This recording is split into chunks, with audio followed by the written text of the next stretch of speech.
మొదటి కొరింథీయులకు 6:2 పరిశుద్ధులు లోకమునకు తీర్పు తీర్చుతారని మీరు ఎరుగురా. మీ వలన లోకమునకు తీర్పు జరగవలసి ఉండగా మిక్కిలి అల్పమైన సంగతులను గూర్చి తీర్పు తీర్చుటకు మీకు యోగ్యత లేదా? మనము దేవదూతలకు తీర్పు తీర్చుతామని ఎరుగురా. ఈ జీవన సంబంధమైన సంగతులను గూర్చి మరి ముఖ్యంగా తీర్పు తీర్చవచ్చును కదా. దేవునికి స్తోత్రం. అప్పుడు ప్రకటన గ్రంథం 20:4 మరలా మనం బుద్ధి లేని కనికులు, బుద్ధి గల కనికుల గురించే మనం వింటూ ఉన్నాం. దాని గురించి అంతటా సింహాసములను చూచితిని, వాటి మీద ఆసీనులై ఉండు వారికి విమర్శ చేయుటకు అధికారం ఇవ్వబడును. ఆ మొదటి కొరింథీయుల్లో మనం ఏదైతే చూస్తున్నామో ఈ ప్రకటన గ్రంథంలో ఆ నెరవేర్పుగా అది చూస్తూ ఉన్నాం. దేవునికి స్తోత్రం. వాటి మీద ఆసీనులై ఉండు వారికి విమర్శ చేయుటకు అధికారం ఇవ్వబడును. ఎక్కడంట? సింహాసనం మీద ఆసీనులైన వాళ్ళకి. ఎవరు వారు? ఎక్కడున్నారు? ఎవరు వారు? ఎక్కడున్నారు? చెప్పండి, నేనని చెప్పండి అమ్మా. దేవునికి స్తోత్రం. నీవే ఆ సింహాసనం మీద ఉండబోతున్నావు, నీవే నువ్వు విమర్శ చేయబోతున్నావు. ఇప్పుడు మనం విమర్శ చేయడానికి రాలేదు, కానీ అప్పుడు మనం విమర్శ చేయబోతూ ఉన్నాం. మరియు క్రూరముఖములకైనను దాని ప్రతిమకైనను నమస్కారము చేయక తమ నొసలు యందును గాని చేతుల యందు గాని దాని ముద్ర వేయించుకొనని వారిని యేసు విషయమే తామిచ్చిన సాక్ష్యము నిమిత్తము దేవుని వాక్యము నిమిత్తము శిరఛేదనము చేయబడిన వారి ఆత్మలను చూచితిని. వారు బ్రతికిన వారే 1000 సంవత్సరములు క్రీస్తు కూడా రాజ్యము చేసిరి. వీళ్ళెవరు అని అంటే 144,000 మంది. వారు శిరస్సానం చెబుతారు. ఎందుకు? యూదులు చంపబడతారుగా. హల్లెలూయా. వీళ్ళతో కలిపి మనం 1000 సంవత్సరములు దేవునితో పరిపాలన చేస్తాం. దేవునికి స్తోత్రం. హల్లెలూయా. ఆ 1000 సంవత్సరములు గడుచు వరకు కడమ మృతులు బతకలేదు. ఎవరా కడమ మృతులు? ఇవన్నీ తెలుసుకోవాలి. ఉందా? దేవునికి స్తోత్రం. ఇదే మొదటి పునరుద్ధానం. ఈ మొదటి పునరుద్ధానములో పాల్గొని వారు ధన్యులను, పరిశుద్ధులై ఉన్నారు. ఇట్టి వారి మీద రెండో మరణముకు అధికారము లేదు. ఈ పరిశుద్ధులకు దేవుడు దీవించును గాక. దేవునికి స్తోత్రం. చిన్న ప్రార్థన. కృపగల తండ్రి, మహిమగల రాజానికి స్తోత్రాలు.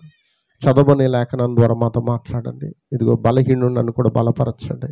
నీ ఆత్మచేత ఎత్తుపట్టుకోమని అడుగుతూ ఉన్నాను అయ్యా. ఇదిగో పరిపూర్ణమైన విశ్వాసంకు నడిపించండి అయ్యా. నీ పరిపూర్ణ వాక్యములకు మమ్మల్ని నడిపించమని అడుగుతున్నాను తండ్రి. మేము ప్రాముఖ్యమైన సమయానికి వచ్చినాం. బుద్ధి లేని కన్నికులు, బుద్ధి గల కన్నికుల గురించి మేము నేర్చుకుంటూ ఉన్నాం. ఇదిగో నీవే మాట్లాడండి నాయన. అల్పును ప్రభా, యోగ్యుని తండ్రి, దయతో కృపతో జ్ఞాపకం చేసుకోమని ఈ చిన్న ప్రార్థన సన్ని చేర్చుకోమని యేసుక్రీస్తు నామములో ఈ ప్రార్థన అడుగుతున్నాం తండ్రి. ఆమేన్, ఆమేన్. దయచేసి అందరూ కూర్చుందాం.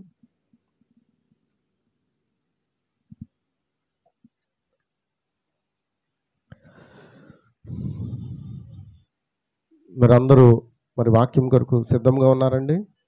హల్లెలూయా, హల్లెలూయా. మరి ఈ యొక్క మాటలు మనం నేర్చుకుంటున్నాం. ఏంటి అని అంటే బుద్ధి గల కన్నికలు, బుద్ధి లేని కన్నికలు. మరి ఇక్కడ మనం చదువుకున్న లేఖనాలను ధ్యానం చేస్తున్నప్పుడు యోహాను సువార్తలో ఒక మాట ఉంటుంది. 5వ అధ్యాయం, యోహాను సువార్త 5వ అధ్యాయం 24 నా మాట విని నన్ను పంపిన వాని యందు విశ్వాసముంచువాడు నిత్య జీవము గలవాడు. వాడు తీర్పులోనికి రాక మరణములోని జీవములోనికి దాటి ఉన్నాడని మీతో నిత్యముగా చెప్పుచున్నాను. ఎవరు వీరు?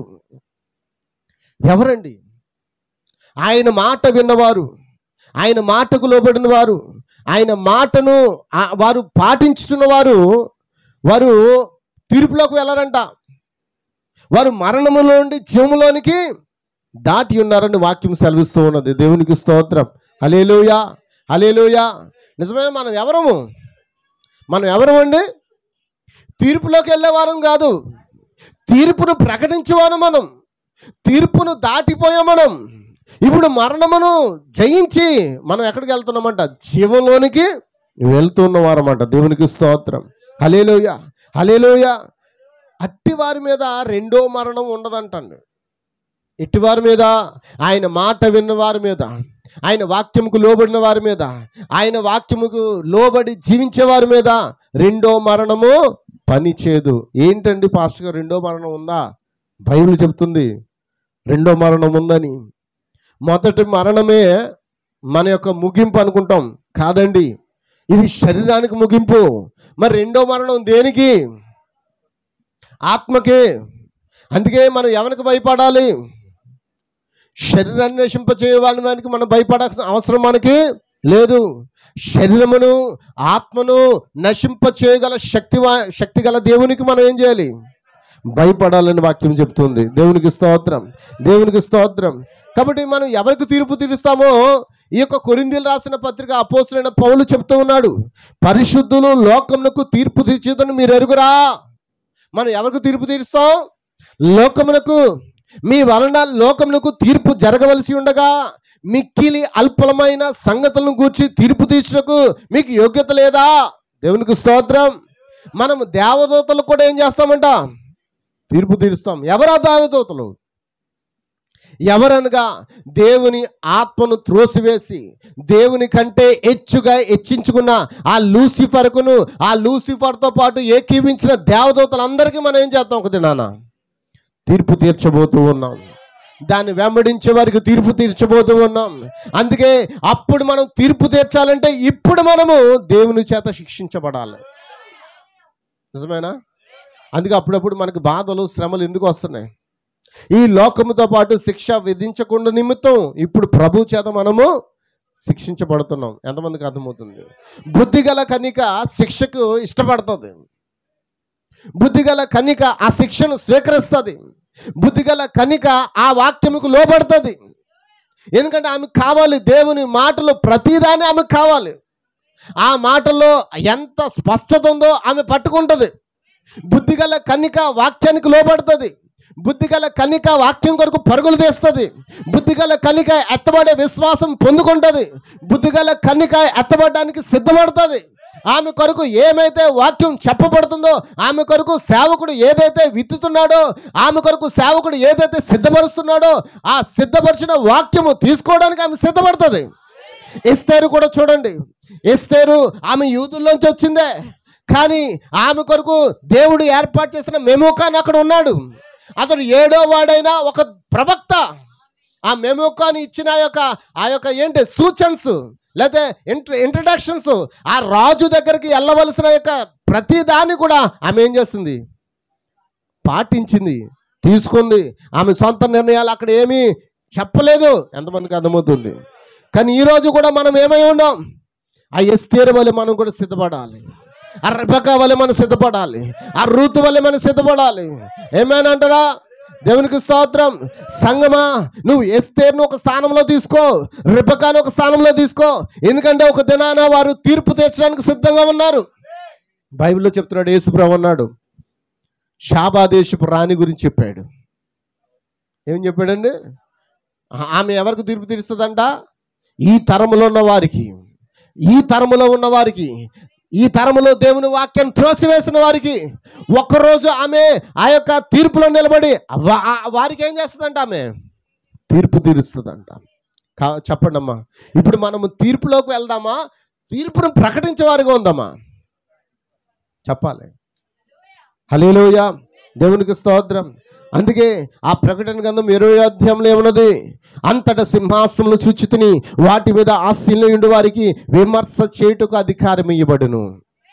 అంతటా సింహాసనములు చూచితిని. ఏటా సింహాసనంలో? వాటి మీద ఆసీనులైన వారికి విమర్శ చేయుటకు అధికారము ఇవ్వబడింది.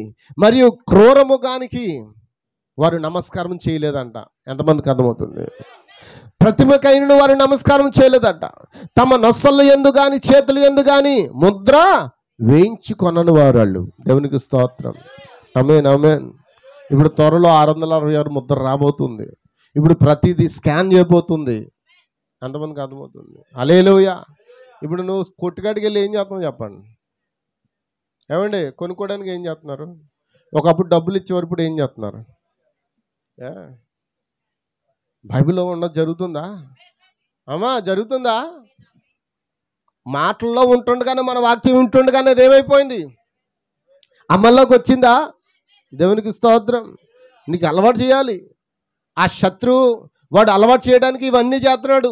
ప్రపంచమంతా ఒకే కరెన్సీ మీద తీసుకురావడానికి ఇప్పుడు ఏం చేస్తారో తెలుసా? డబ్బులు తీసి పడేస్తారు. అంతమందికి అర్థమవుతుంది. డబ్బులు చలామణి ఉండదండి. హల్లెలూయా. డబ్బులు చాలా మంది ఉండదు, మరి ఏముంటుంది? వస్తు మార్పిడి ఉంటుంది. ఇప్పుడు కూడా వస్తు మార్పిడి ఉందండి. ఇప్పటికి కూడా వస్తు మార్పిడి ఉంది. డబ్బులు మారిపోతున్నాయి కానీ వస్తువులు మారట్లేదు. వస్తు మార్పిడి ఇప్పుడు జరుగుతుంది. ఏంటి ఆ వస్తు మార్పిడి? మన ఇండియా దేశం నుంచి బియ్యం ఎగుమతి అవుతే వేరొక దేశం నుంచి వేరొకటి యూరియా, పొటాషియం, బొగ్గు రకరకాలుగా ఏమవుతున్నాయి? ఇంపోర్ట్ ఎక్స్పోర్ట్ జరుగుతుందా? దేవునికి స్తోత్రం. మధ్యలో కరెన్సీ ఏంటి? కొన్ని $1,000,000. ఏంటి అవి? డబ్బా? అమ్మ చెప్పండి అమ్మా. కొన్ని $1,000,000 మరి ఎంత? మరి అన్ని కోట్ల డబ్బులు తీసుకొచ్చి ఏమైనా పెట్టితో పాటు ఇస్తున్నారా? లేదండి. ఇప్పుడు ఏం జరుగుతుంది? అంత కరెన్సీ ఎలా ఉంది ఇప్పుడు? ఈ కరెన్సీ అంటారు. దాన్ని ఏమంటారండి? ఈ కరెన్సీ అంటే ఏంటి? ఏమండి? ఈ కరెన్సీ అంటే ఏంటి? ఎలక్ట్రిక్.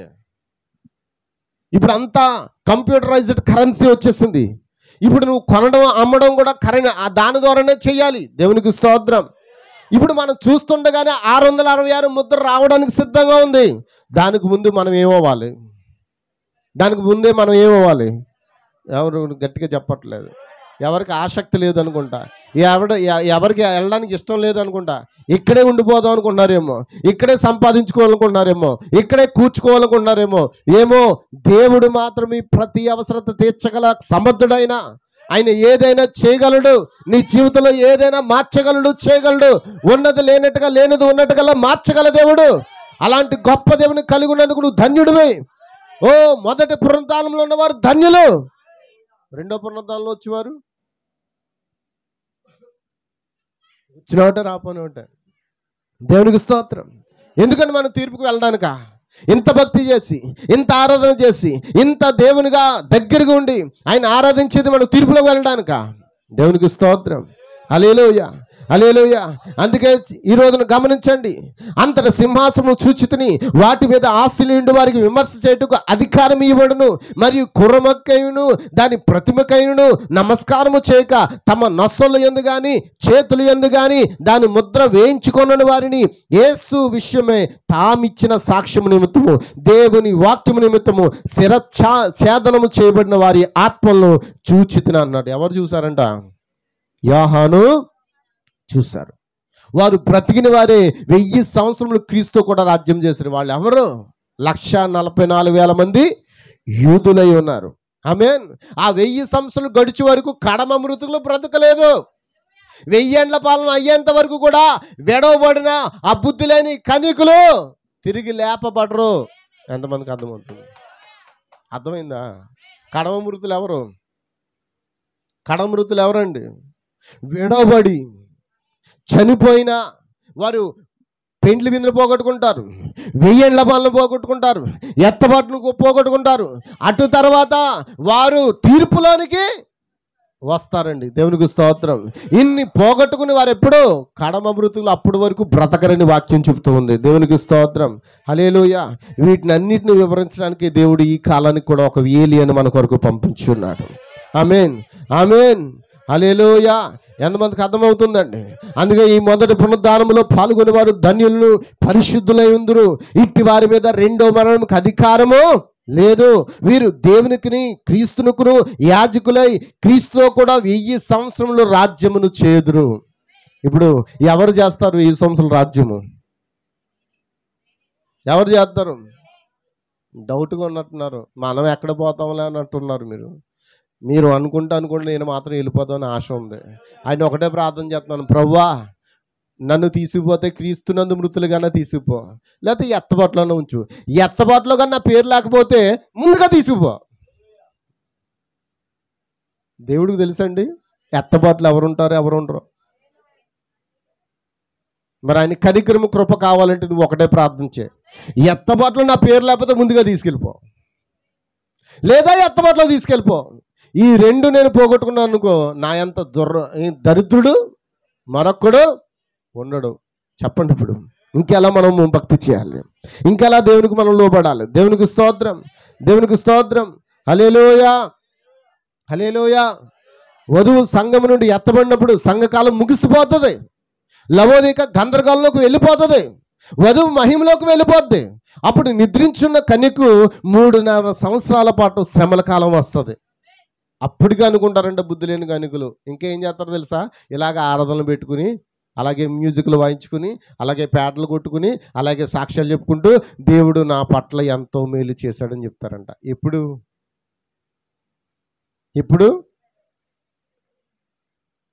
ఎప్పుడండి అమ్మ చెప్తున్నారా? ఎప్పుడండి? ఎత్తబాటు అయిపోయిన తర్వాత కూడా ఆరాధనలు జరుగుతాయి. ఎత్తబాటు అయిపోయింది. ఎందుకంటే మరి ప్రపంచాన్ని ఏలుబడి చేసేది ఎవరు? రోమన్ సామ్రాజ్యం. రోమన్ సామ్రాజ్యం ఎవరు నమ్ముతుంది? క్రీస్తు నమ్ముతుంది. అపోస్తలుడైన పౌలు అన్నాడు, ఈ యేసును కాక మరొక యేసును ప్రకటించేవారు ఉన్నారంట. ఏంటండి చదివారు ఎప్పుడన్నది ఆ మాట? ఈ యేసును కాక మరొక యేసును ఏం చేస్తున్నారంట? ఎవరో ఆ మరొక యేసు? త్వరలో రాబోతున్న యాంటీ క్రైస్ట్, అంత్యక్రీస్తును ప్రకటించేవారు లేపబడతారు. అంత్యక్రీస్తు యొక్క ప్రతిమ లేపబడుతుంది. వాళ్ళు కూడా ఏమంటారు? మేము ముద్ర ఇస్తాం, ఆ ముద్ర మీరు కలిగి ఉంటారు. అది ఉంటేనే మీకు అమ్మడం, కొనడం, తినడం. ఎంతమందికి అర్థమవుతుంది? నువ్వు హాస్పిటల్ బిల్లు కట్టాలన్నా ముద్ర ఉండాలి, నువ్వు కొట్టుగడికి వెళ్ళినా ముద్ర ఉండాలి, నువ్వు షాప్కి వెళ్ళినా ముద్ర ఉండాలి, నీ పిల్లలకి పాలు కొనాలన్నా ఆ ముద్ర ఉండాలి. ఆ ముద్ర లేకపోతే నీకు కనీసం గ్లాసుడు చన్నీళ్ళు కూడా నీకు అందం. మరి ఆ ముద్ర వేసుకుంటే మన పరిస్థితి ఏంటి? ఆ రాజ్యంను పూర్తిగా పోగొట్టుకుంటాం. దేవునికి స్తోత్రం. ఇంకా నిత్య నరకాగ్నిలోకి వెళ్ళిపోవాల్సిందే. దేవునికి స్తోత్రం. హల్లెలూయా. ముందుకు వెళ్దామా? హల్లెలూయా. ఎంతమంది క్రీస్తుకు సాక్షులుగా ఉండాలనుకుంటున్నారు ఈరోజు? ఆమేన్. హల్లెలూయా. మరి ఈరోజు నా యొక్క అంశం మీకు చెప్పాను, ముందే చెప్పాను. ఈ వర్తమానంలో కూడా 3 రకాల విశ్వాసులు ఉంటారా? ఆ మాటలు చెప్పి నేను ముగిస్తాను. ఎంతమందికి అర్థమవుతుంది? అమ్మ మీరు ఆమెను చెప్పండి. నాకే బలహీనతగా ఉందండి, మీరు ఇంకా బలహీనంగా ఉన్నారు. దేవునికి స్తోత్రం. ఈ వర్తమానంలో కూడా 3 రకాల విశ్వాసులు ఉంటారా? ప్రతి కాలంలో ఉండాల్సిందే. మోషే కాలంలో ఉన్నారా లేదా? అబ్రాహాము కాలంలో, యెషయా కాలంలో, ఇర్మియా కాలంలో, యేసయ్య కాలంలో లేరా? యేసు ప్రభు మీద ఉన్నప్పుడు 3 రకాల విశ్వాసాలు లేరా? మరి ఈ కాలంలో ఉన్నారా? దేవునికి స్తోత్రం. హల్లెలూయా. హల్లెలూయా. ముందుకు వెళ్దామా? అయితే దేవుడు ముందుగా నిర్ణయించబడిన వారిని గుర్తించాడా? ముందుగా నిర్ణయించబడిన వారు ఇక్కడ ఉన్నారా? ముందుగా నిర్ణయించబడిన వారు వర్తమానం యొక్క జీవితాన్ని వ్యక్తపరుస్తున్నారా? ఈ గడియ దూతను తెలుసుకోవడం మనకు అర్థమైందా? ఈ మరియు అంత్యకాల వర్తమానంతో మనం ఏం చేయాలి? సాగిపోవడం నీకు ఇష్టమేనా? దేవునికి స్తోత్రం. దేవునికి స్తోత్రం. ఈ 3 రకాల విశ్వాసుల గురించి మనం నేర్చుకుందామండి. అవిశ్వాసులు, వేషధారులు, విశ్వాసులు. 3 రకాలు ఏంటండి? విశ్వాసి, అవిశ్వాసి, వేషధారి. వేషధారికి మరొక పేరేడు తెలుసా? నకిలీ విశ్వాసి. అర్థమవుతుందండి? వేషధారికి మరొక పేరేటండి? నకిలీ విశ్వాసి. ఇంకోటి చెప్పమా? తయారు చేయబడిన విశ్వాసి, తయారు కాబడ్డ విశ్వాసులు. దేవునికి స్తోత్రం. హల్లెలూయా. గో అబ్యాక్ జీసస్ అనే వర్తమానంలో చెప్తూ ఉన్నాడు. వీళ్ళెప్పుడు కూడా సంఘంలో ఉంటారంట. ఎక్కడ ఉంటారండి? సంఘంలోనే ఉంటారంట. స్థానిక చర్చిలోనే ఉంటారంట. అవిశ్వాసులు, నకిలీ విశ్వాసులు మరియు విశ్వాసులు, ఆ 3 ఇప్పటికీ ప్రపంచవ్యాప్తంగా ప్రతి చోట ఉన్నారు. వారు ఎల్లప్పుడూ ఉంటారు. ఎప్పటి వరకు ఉంటారు? ఎత్తబాటు జరిగేంత వరకు కూడా ఉంటారు.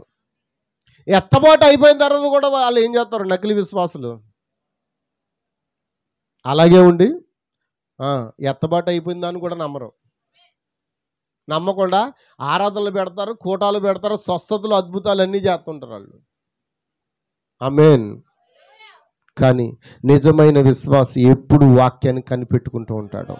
ఎత్తబాటు కొరకు ఎదురు చూస్తూ ఉంటాడు. దేవునికి స్తోత్రం. హల్లెలూయా. వీరి జీవితాల గురించి కాలప్రవక్త ఏం చెప్పాడో దాని గురించి నేను చదివి మరి ఈ వాక్యాన్ని ముగిద్దాం అనుకుంటున్నాను. హల్లెలూయా. హల్లెలూయా. చూడండి, అవిశ్వాసి ఎలా ఉంటాడు? అవిశ్వాసి అయిన వాడు ఎలా ఉంటాడు అని అంటే, వాక్యం యొక్క ప్రత్యక్షత లేకుండా అవిశ్వాసి చర్చికి హాజరవుతాడు. ఏంటండి? అవిశ్వాసి ఎలా ఉంటాడు? వాక్యం యొక్క ప్రత్యక్షత ఉండదు, వాక్యం అంటే వారికి అవసరం లేదు, వాక్యం అంటే ఇష్టం ఉండదు, ఏం చెప్తారులే ఏం వింటాంలే అన్నట్టుగా వాళ్ళు ఏం చేస్తారు? అవిశ్వాసి. ఆ దేవుడు ఉన్నాళ్లే, వెళ్ళి మనం ప్రార్థన చేసుకుని వచ్చామా అయినట్టుగా ఉంటాడు అవిశ్వాసి. వాక్యం ఒక ప్రత్యక్షత లేకుండా జీవిస్తారు. అతను లేకపోతే ఆమె ఒక రకమైన దైవభక్తిని చూపించడానికి మాత్రమే చర్చికి హాజరవుతారు. ఎందుకు వస్తారు చర్చికి? ఎందుకు హాజరవుతారు? దైవభక్తిని చూపించుకోవడానికి. ఎంతమందికి అర్థమవుతుంది? వారు దేవుని శక్తిని తిరస్కరిస్తారు. వారు చర్చికి వెళ్ళడానికి కేవలం ఆచార సంప్రదాయంగా లేకపోతే ఒక రకమైన బలవంతపు విధిగా చూస్తారు. ఒక అవిశ్వాసి ఎందుకు చర్చికి వస్తాడో తెలుసా? అమ్మ కోసమో, నాన్న కోసమో. అమ్మ వింటున్నారా? వీళ్ళు గోల పడలేకపోతున్నాను నేను, వీళ్ళు నన్ను తినేస్తుందే, వచ్చిందాకా తినేస్తుందే, కాబట్టి నేను వచ్చి కూర్చుంటానులే అనుకుని ఏం చేస్తాడు అవిశ్వాసి? విశ్వాసం లేకుండానే అమ్మను సంతోషపెట్టడానికో నాన్నను సంతోషపెట్టడానికో వస్తారంట. కొంతమంది గురించి చెప్తున్నాడు ప్రవక్త, ఏమన్నాడు తెలుసా? ఆ అమ్మాయిలంట ప్రియుడిని సంతోషపెట్టడానికి వస్తారంట. ఎంతమందికి అర్థమవుతుందండి? ప్రవక్త చెప్పాడండి, స్త్రీలు తమ ప్రియుడిని సంతోషపెట్టడానికి ఎక్కడికి వస్తారంట? అర్థమైందా? ఎవరిని సంతోషపెట్టడానికి? చెప్పాలి, ఎవరిని సంతోషపెట్టడానికి? ప్రియుడిని సంతోషపెట్టడానికి వస్తారంట. మరి అబ్బాయిలు దేనికి వస్తారు? తన స్నేహితురాల్ని సంతోషపెట్టడానికి. మాట ఇచ్చాను అందుకే వస్తాను. అమ్మా, వీళ్ళందరూ ఏ జాబితాకు చెందిన వాళ్ళు? అవిశ్వాస జాబితాకు చెందిన వాళ్ళు. నువ్వు తండ్రిని సంతోషపెట్టడానికో, తల్లిని సంతోషపెట్టడానికో, లేదా ప్రియురాల్ని సంతోషపెట్టడానికో, లేదా ప్రియుని సంతోషపెట్టడానికో కాదండి దేవుని సన్నిధికి వచ్చేది. నువ్వు ఎవరి కోసం రావాలి? నువ్వు అవిశ్వాసం అయితే నువ్వు అందుకొరకే వస్తావు. నువ్వు విశ్వాసం అయితే నీ కోసం వస్తావు. నువ్వు నీ కోసం వస్తేనే దేవుడు నిన్నేం చేస్తాడు? ఆ తీర్పులోకి వెళ్లకుండా నిన్ను తీర్పు ప్రకటించువాడిగా అక్కడ ఒక న్యాయాధిపతిగా నిన్ను ఉంచుతాడు ఆయన. నీకు ఒక సింహాసనం ఇవ్వబోతున్నాడు ఆయన. ఆయన సింహాసనం మీద నిన్ను కూర్చుండబెట్టబోతున్నాడు ఆయన. అందుకే ఒక నిజమైన విశ్వాసి తల్లిని సంతోషపెట్టడానికో, తండ్రిని సంతోషపెట్టడానికో, లేదా అక్కడ ప్రియురాలను సంతోషపెట్టడానికో రాడండి. ఆయన దేవుడిని సంతోషపెట్టడానికి వస్తాడండి. హల్లెలూయా. కానీ అవిశ్వాసి దేనికి వస్తాడు? అవిశ్వాసి దేనికి వస్తాడు? ఓ ప్రియురాలనో, ప్రియుడినో, లేకపోతే తల్లినో, తండ్రినో, లేకపోతే ఎవరినో సంతోషపెట్టడానికి ఇక్కడికి వస్తాడండి. మనం ఎవరినో సంతోషపెట్టడానికి ఇక్కడ రాలేదు, జీవము గల దేవుని సంతోషపెట్టడానికి ఇక్కడికి వచ్చి ఉన్నాం మనం. హల్లెలూయా. దేవునికి మనవరాళ్ళు మనవళ్ళు లేరండి, అందరూ కుమారులు కుమార్తెలే ఉన్నారు. ఓ కొత్తగా జన్మించిన వ్యక్తి ఖచ్చితంగా దేనికి వస్తాడంటే దేవుని సంతోషపెట్టడానికి వస్తాడు. నువ్వు దేవుని సన్నిధికి రాకపోతే బాధపడేది పాస్టర్ కాదు, అయినా పాస్టర్ బాధపడతాడు. నువ్వు దేవుని సన్నిధికి రాకపోతే బాధపడేది ప్రజలు కాదు, కానీ సహోదరులకు బాధ ఉంటుంది. మరి ఎవరిని బాధపడుతున్నావు నువ్వు దేవుని సన్నిధికి రాకుండా, కోటలకు రాకుండా, నువ్వు ప్రార్థనకి నియమక దినాల్లో రాకుండా ఉంటే నువ్వు ఎవరిని బాధపడుతున్నావు? నువ్వు ఎవరినండి చెప్పండి? నన్నేం బాధ పెట్టట్లేదు. నాకే ఒకరున్నా ఇద్దరున్నా నేనేం చేస్తాను? ఎక్కడైతే ఇద్దరు లేక ముగ్గురు కూడి ఉండుదురో అక్కడ నేను ఉంటానని చెప్పిన దేవుడు ఆ ఇద్దరు ముగ్గురు కోసమే దేవుడు మాట్లాడతాడు. నువ్వు వచ్చినా రాపోయినా ఆ ఇద్దరు ముగ్గురు కోసమే దేవుడు మాట్లాడతాడు. ఆ ఇద్దరు ముగ్గురు కోసం ఆయన ఆరాధనకు ఇష్టపడతాడు.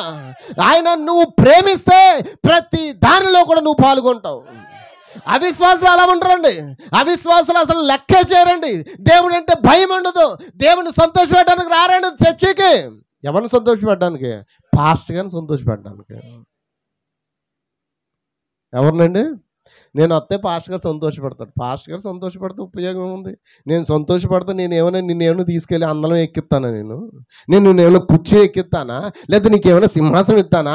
నీకేమైనా రాజకీయ పథకం ఇస్తానా? నేనేమి ఇస్తాను? నేనేమి ఇవ్వలేను. నేను కూడా చర్చిలో ఉంటేనే ఆయన రాజ్యంలో ఉంటా. దేవునికి స్తోత్రం.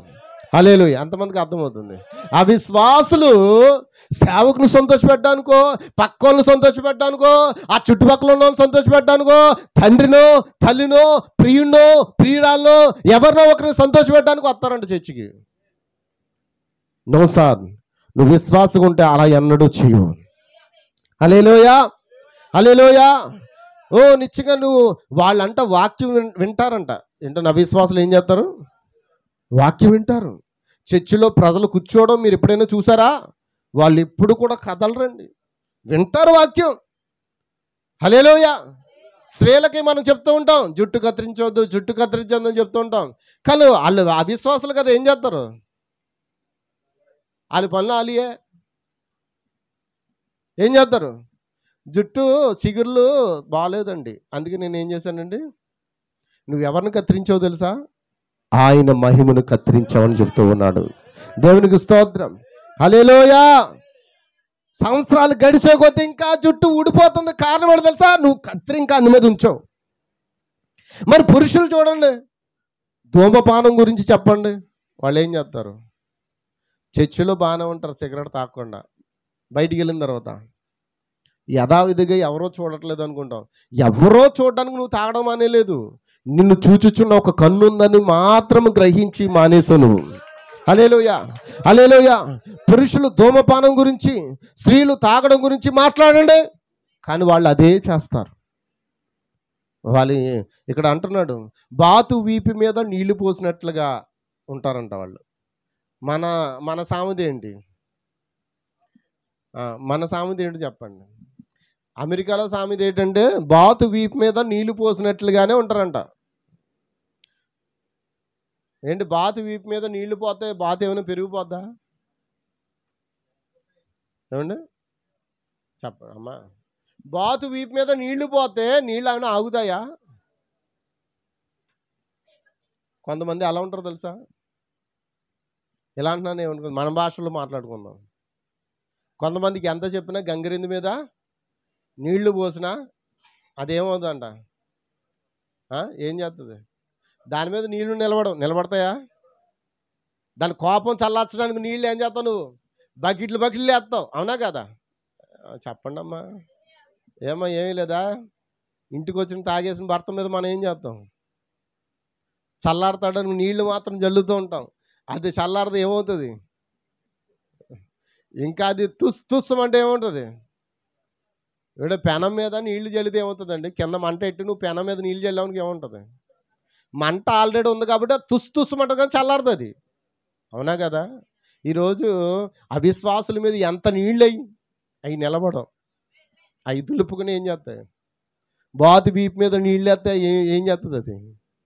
ఆ నీళ్ళు వేసినంత మాత్రం బాతు పెద్దదైపోదు, అవునా కదా? అవునా కదా చెప్పండి. మార్పు రావాలంటే మనం అవిశ్వాసాలుగా ఉండకూడదు. మనం ఎలా ఉండాలి అమ్మ చెప్పండి అమ్మ. వర్తమానం చెప్తుంది, విజ్డమ్ వర్సెస్ ఫెయిత్ అనే వర్తమానంలో ఈ మాటలు చెప్తూ ఉన్నాడు అండి. దేవునికి స్తోత్రం, హల్లెలూయా. ఎందుకంటే వాళ్ళు కేవలం పాత ఆనందాన్ని మాత్రమే కోరుకుంటారు. వాళ్ళ మీద ఎన్ని నీళ్ళయి వాళ్ళకి మాత్రం పాత ఆనందం. ఏంటది పాత ఆనందం? ఏంటి పాత ఆనందం? దేవునికి స్తోత్రం. అదే గుర్తు చేసుకుంటూ ఉంటారు. దేవునికి స్తోత్రం. ఈరోజు ప్రజలు అద్భుతాలు నమ్మలేకపోవడానికి కారణం ఏంటి? ఎందుకంటే వారి వద్ద నమ్మడానికి ఏమీ లేదు. వారు నమ్మడానికి అక్కడ ఏదో ఒకటి ఉండాలి, అవునా కదా? కానీ విశ్వాసం ఏం చేస్తాడు? ఖచ్చితంగా అన్నీ నమ్ముతాడండి. ఏమన్నా దేవునికి స్తోత్రం, హల్లెలూయా, హల్లెలూయా. దేవునికి స్తోత్రం. మరియు దేవుని ఆత్మ ఒక మనిషిలో ఉన్నప్పుడు దేవుని ప్రతి వాక్యాన్ని మరియు ప్రతి దేవుని యొక్క అద్భుతాన్ని అతడు నమ్ముతాడు, ఆమేనని చెప్తాడు. ఆమేన్. నమ్మలేనివాడు ఇంక దేన్ని నమ్మడు. దేవునికి స్తోత్రం, హల్లెలూయా, హల్లెలూయా. అందరూ ఎక్కడ ఉన్నారా? చిన్నది చెప్తాను, చిన్న మాట చెప్తాను. ఎంతమందికి ఎర్రదుంపలు తెలుసు? మీకు బీట్రూట్ ఏమో ఎలా ఉంటుంది? ఎలా ఉంటుందండి? ఎర్రగా ఉంది కదా, ఇప్పుడు దానిలో రక్తం ఉంటుందని నువ్వు అందులో రసాన్ని పిండుకుని రక్తాన్ని ఎక్కించుకోగలవా? అది తాగినా రక్తం పెరిగిపోద్దని అంటారు, అవునా కదా? ఇక్కడ ప్రవక్త చెప్తున్నాడండి, టర్నీఫ్ నుండి రక్తం పొందలేరు. టర్నీఫ్ అంటే ఎర్రదుంప. ఎంతమందికి అర్థమవుతుంది? టర్నీఫ్ అంటే ఏంటండి? ఎర్రదుంప. ఎర్రదుంపలోంచి రక్తాన్ని పొందుకోగలమా? అమ్మా చెప్పండి అమ్మా. ఎందుకంటే దానిలో రక్తం లేదు కాబట్టి అది అదే విధంగా ఉంది. మీరు అవిశ్వాసం నుండి విశ్వాసం పొందగలరా? విశ్వాసి కూడా పాడైపోవడానికి కారణం ఏంటి? విశ్వాసి అవిశ్వాసతో పొత్తెట్టుకోవడం వల్ల. ఇప్పుడు నీకు రక్తం కొదువైంది. రక్తం అంటే జీవము, అవునా కదా? నీ జీవం తక్కువైపోయింది. నీ జీవం కావాలని నువ్వు వెళ్ళి ఆ ఎర్రదుంప టర్నిఫ్ దుంపను తీసుకొచ్చి రసం చేసుకుని తాగినంత మాత్రాన నీలోకి రక్తం వచ్చేస్తుందా? అవునా?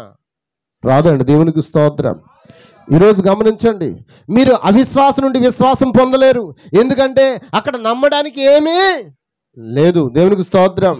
మీరు ఏమి చెప్పినా నేను దైవిక స్వస్థం నమ్మనంటాడు వాడు. కొంతమందికి ఎంత చెప్పండి, దైవిక స్వస్థం నేను దేవుడు నేను అనుకున్నాను ఉదయకాల సమయంలో ఆ వచ్చి నొప్పికి ఇప్పుడు కూడా అవన్నీ గుర్తొచ్చేస్తున్నాయి నాకు. ఎన్ని గుర్తొచ్చేస్తున్నాయి? సంవత్సరం క్రితం జరిగిన ఆపరేషను అన్నీ కూడా నాకు గుర్తొచ్చేస్తాయి. ఇప్పుడు మళ్ళీ హాస్పిటల్లో జాయిన్ అవ్వాలా, మళ్ళీ ఆపరేషన్ చేయించుకోవాలా? ఏంటి ప్రభా, ఈరోజు ఆదివారం ప్రభా, ఒక్కసారి కనికరించు ప్రభా. ఎంతమందికి అర్థమవుతుంది? మరి ప్రార్థన ద్వారా ఇప్పుడు వాక్యం చెప్పడానికి దేవుడు శక్తినిచ్చాడు. లేకపోతే నా ఆలోచన ఏంటంటే హాస్పిటల్లో జాయిన్ అవ్వాలి. అప్పటికి అనుకున్నాను హాస్పిటల్కి వెళ్ళిపోదాం, ఈరోజు పొద్దున్న డ్యూటీ అనుకున్నాను. ఆమెది అక్కది వెళ్ళిపోయి ఉంటుంది, నేనని వెళ్ళిపోతాను బండి వేసుకుని, జాయిన్ అయిపోదాం, సెలన్స్ అని పెట్టించేసుకుందాం, అంత నొప్పి. కానీ ఇలా నిలబడి వాక్యం చెప్తానన్న ఆలోచన నాకు. కానీ ఎన్ని చెప్పండి, విశ్వాసం మాత్రం దైవిక స్వస్థత నమ్ముతాడు. అవిశ్వాసకి ఇలాంటి మాటలు ఎన్ని చెప్పండి? బోతు మీద నీళ్ళు పోసినట్టే, గంగిరెద్దు మీద నీళ్ళు పోసినట్టే. ఎంతమందికి అర్థమవుతుంది? హల్లెలూయా. అందుకే ఆ స్వస్థత అనేది ఖచ్చితంగా అతని కోసం కాదు. అది దేవుడు చేసే అద్భుతాలు అతని కోసం కాదు. అది నమ్మగలిగిన వారి మాత్రమే, నమ్మగల వారికి మాత్రమే ఆ కార్యం జరుగుతుందండి. హల్లెలూయా. ఆ టర్నిఫ్లో రక్తం లేనప్పుడు మీరు టర్నిఫ్ నుండి రక్తాన్ని ఎలా పొందగలరు? అదే టర్నిఫ్ అంటే ఏంటి? ఎర్రన దుంప. ఇంకా మన బీట్రూట్లో రక్తం లేనప్పుడు బీట్రూట్లోంచి రక్తం పొందాలంటే అవుతుందా? అవుదండి. ఈరోజు విశ్వాసం నుండే విశ్వాసాన్ని పొందుకోగలం. మీరు విశ్వాసిగా ఉంటేనే ఆ విశ్వాసాన్ని పొందుకోగలుగుతారు. దేవునికి స్తోత్రం. హల్లెలూయా. ఇది ఎలా సాధ్యం? మీరు దేవుని ఆత్మ నుండి మళ్ళీ తిరిగి జన్మించాలి.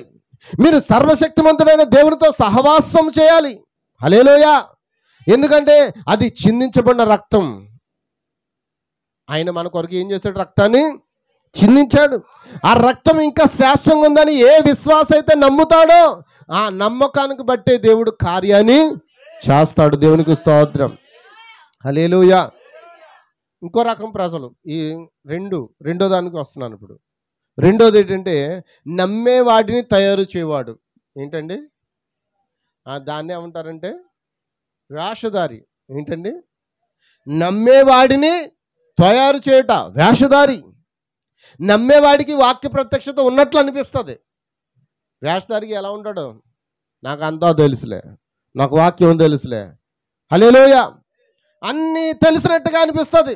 సంకేతాలు, అద్భుతాలు మరియు ఆత్మవరాలు అన్నీ కూడా అనుకరించగలడు. ప్రార్థన చేయగలడు. వింటున్నారా? అద్భుతాలను, సంకేతాలు, ఆశ్చర్యకారాల గురించి అనుకరించగలడు. కానీ ఇప్పటికీ అతడు ఎలా ఉన్నాడు? వేషధారిగా ఉన్నాడు.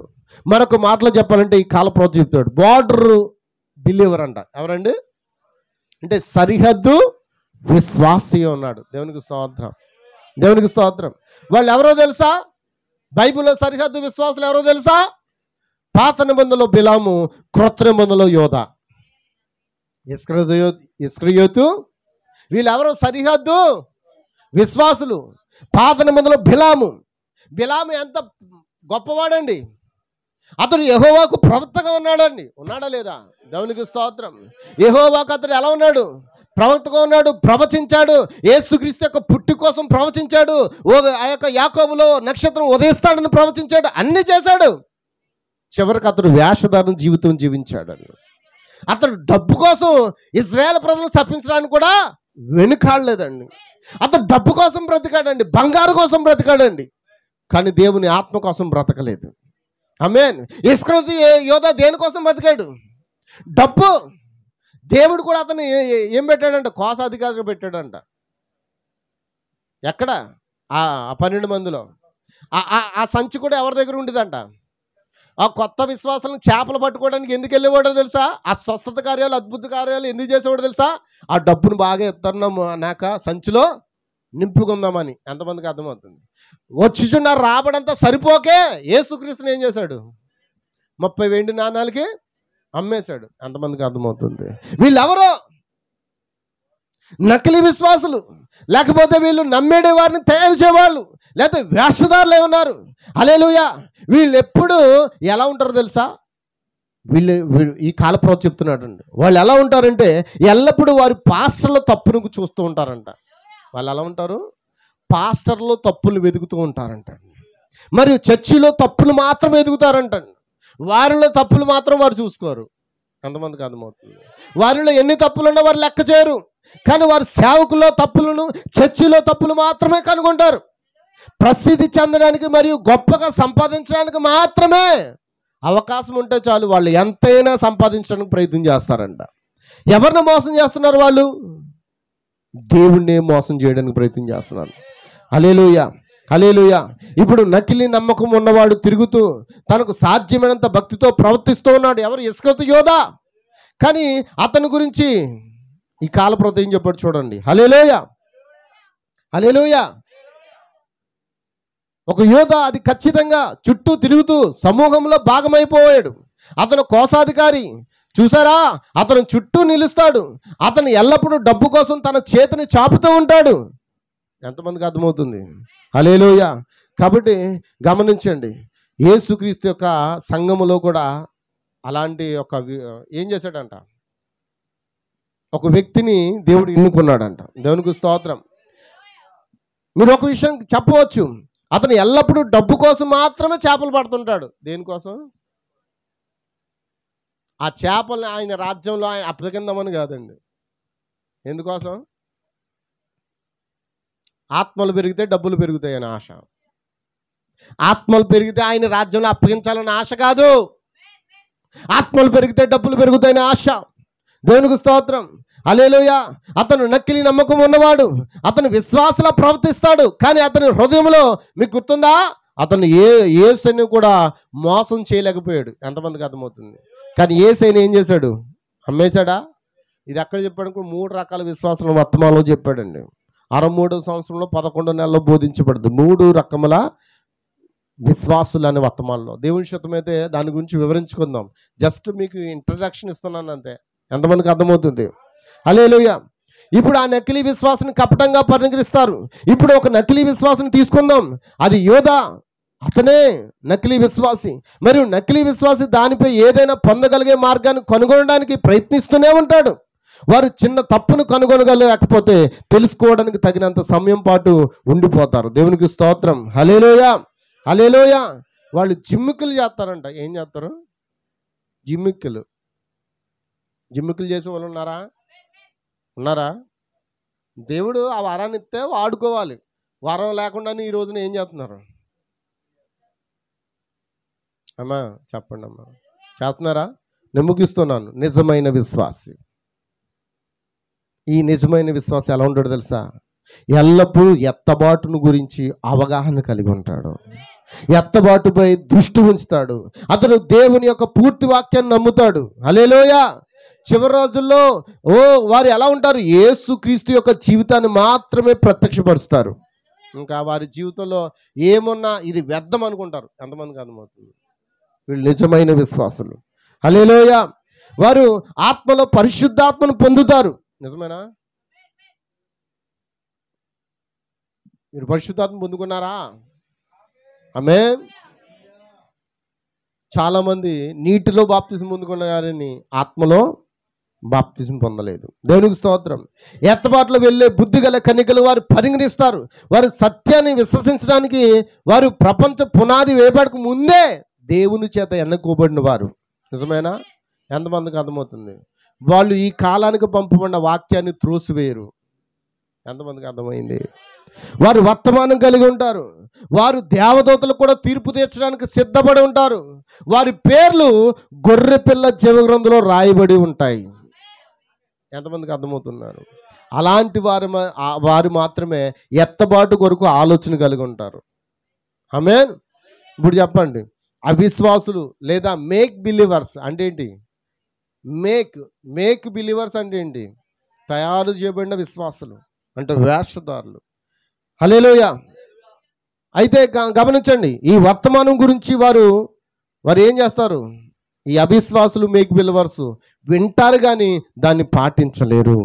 కానీ నిజమైన విశ్వాసులు ఇప్పటికే వారు వెళ్ళిపోవడానికి సిద్ధపడి ఉన్నారు. మనం ఏమై ఉన్నాం? వధువు ఎత్తబాటులోకి వెళ్ళిపోయిన వెంటనే మృగం యొక్క గుర్తు ప్రపంచమంతటా అమలు చేయబడుతుంది. మృగం యొక్క గుర్తు ఉన్నవారు తప్ప మరెవరు కొనలేరు, అమ్మలేరు. రోము తన కుమార్తెలైన ప్రొటెస్టెంట్ చర్చిలతో కలిసి తన చివరి విచారణ ప్రారంభిస్తుంది. మరి మృగానికి ప్రతిష్ఠించిన ప్రతిమకు నమస్కరించిన వారందరినీ హింసిస్తుంది. అది జరిగిన తర్వాత బుద్ధి లేని కనికులు ప్రక్షాళనతో పాటు 144,000 మంది యూదులతో ప్రక్షాళన మొదలవుతుంది. దేవునికి స్తోత్రం. హల్లెలూయా, హల్లెలూయా. కాబట్టి గమనించండి, విశ్వాసి ఎలా ఉంటాడు? వాక్యాన్ని నమ్ముతాడు. అవిశ్వాసి ఏం చేస్తాడు? ఇతరులు మెప్పించడానికి సంఘానికి వస్తాడు. వేషధార ఎలా ఉంటాడు? అది చేస్తాడు, ఇది చేస్తాడు. ఎంతమందికి అర్థమవుతుంది? మరి నువ్వు ఏ జాబితాకి చెందినావో ఒక్కసారి ఆలోచించు. దేవుడు ఈ మాటలు మీ హృదయంలో దేవుడు దీవించును గాక. God bless you. ప్రార్థన చేసుకుందామండి. ప్రార్థిద్దామా?